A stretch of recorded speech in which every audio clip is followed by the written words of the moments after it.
This time it's different. This is the new economy. We are just coming out of the longest bull run in history, 11 years. Started in 2011.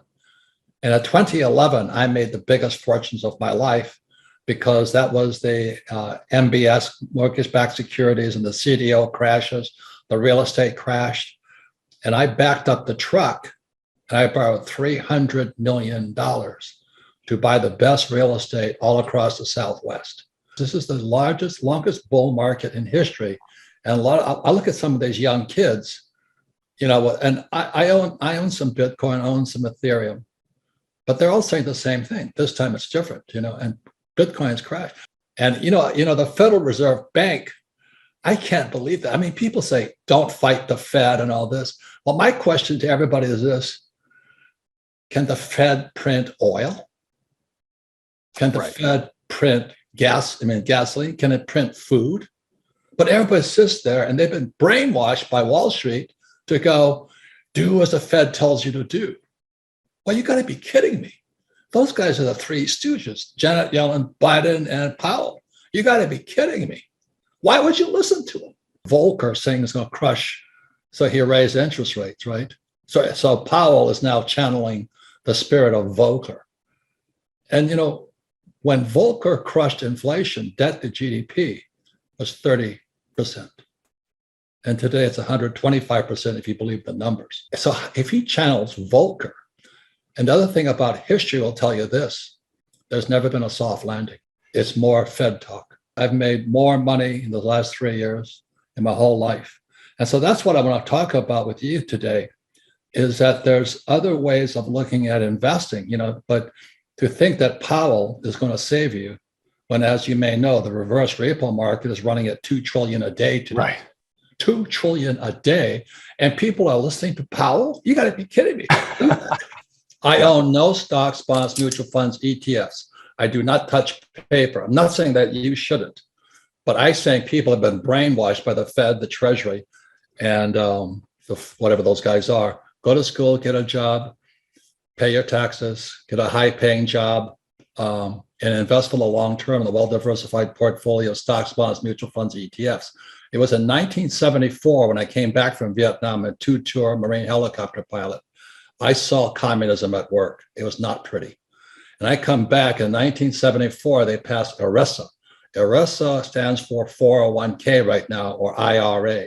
And I went, oh my God, they're funneling my generation, the boomers, into the stock market. And they don't know anything about money. And in 1974, the biggest exodus, Adam, was school teachers suddenly becoming financial planners. I watched that with horror. Interesting. I watched it in horror. That's the poor leading the blind. And today we have baby boomers who are hoping the stock market stays up in their 401k just as Social Security goes bust. You think that's an accident? That's all I'm saying. I'm just a Marine. I'm a dumbass Marine lieutenant. Flew the gunship, went down 3 times. But today I listen to this bullshit and I go, oh my God, how can we be that stupid? Because we went to school, we did as we're told. Don't fight the Fed, do as the Fed tells you. Invest for the long term on a well-diversified portfolio of stocks, bonds, mutual funds, ETFs. And don't worry, Powell is now channeling Volcker. When the debt to GDP is at 120%, you got to be kidding me. So when they were dropping the interest rates, I thought I died and went to heaven, because I'd buy apartment houses. I own 13,000 apartment houses. Every time the Fed dropped the interest rates, it jacked the value of my properties up, but I also improved the properties and I refinance out. So today I own no money in any of my properties. 13,000 units, all throwing cash. They said in a bull market, even idiots feel smart. I'm listening to all these idiots, after 2011, the market crashed in 2008 because the repo market went bad. And the repo market is the credit of Lehman Brothers and Bear Stearns was bad. And they hammered Bear. Anyway, it's a long story. My friends are all inside that world. But then when it came back out, they just started pumping money, just like you said about Christine Lagarde, just start lying. And what they did was they kept printing more money to save a bad economy. It was already crashing again in 2011, but they kept printing money. And today we're going to pay that price. I use debt because debt is tax-free money. So what I did was I rehabbed my apartment, 13,000 of them. I just kept buying more with the cash flow, and I'd refinance out as interest rates dropped. So I'm in good shape now. Then I took them, then I set all interest rates right now. So I use debt. And who's that guy who says live debt free? Well, that's his opinion. I don't do that. I don't flip houses. Remember all those guys were flipping? So everybody flipped. Oh, they were stupid. When the moment you flip, you have a tax consequence. I never flip. I finance out. There's tax-free money. And not only that, is when I started investing, I had to invest at 12% interest rates. I like debt, and I don't pay taxes. Because every time I borrow more money to float my properties, there's 3 types of tax breaks. I got appreciation, depreciation, and amortization. So I zero out. So my cost of money is, my tax on debt is 0. And I use that tax, appreciation, depreciation, amortizations, all in which I poured out, to offset tax in my income. When Biden took the Keystone XL pipeline off, my oil I was selling from the ground, which is a tax break also, went from $30 a barrel to $130 a barrel. Today it's like $120.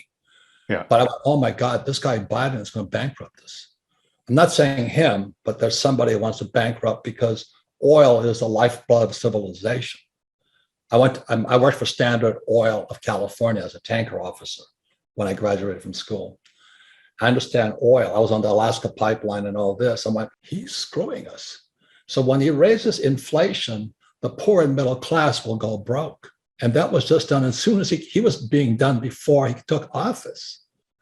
And so I'm looking at this guy's going to sell America down the drain. I'm not saying it's him, but somebody wants us to go broke. And I'm watching this going, oh my God. So what else can so I have oil wells. I get tax breaks for those, because I don't invest in oil stocks. I work for Standard Oil, but I don't invest in Standard Oil. I invest in the oil in the ground. I'm a wildcatter. Everybody says don't do it. I don't recommend it, but I like doing it. My gold mines don't do it. I like doing it. There's more opportunity today than ever before, but not if you've been brainwashed into going to school, getting a job, paying taxes, live debt-free, and invest in the stock market. This bubble right now, Adam, is a bigger bubble than 2008. This is the everything bubble. It's going to be not only stocks, bonds, but also credit. But it's more opportunity is going to come out of it. And that's what I'm saying. Be careful who you listen to, because your best asset, but also your biggest liability, are the ideas in your head. And be careful who puts them there.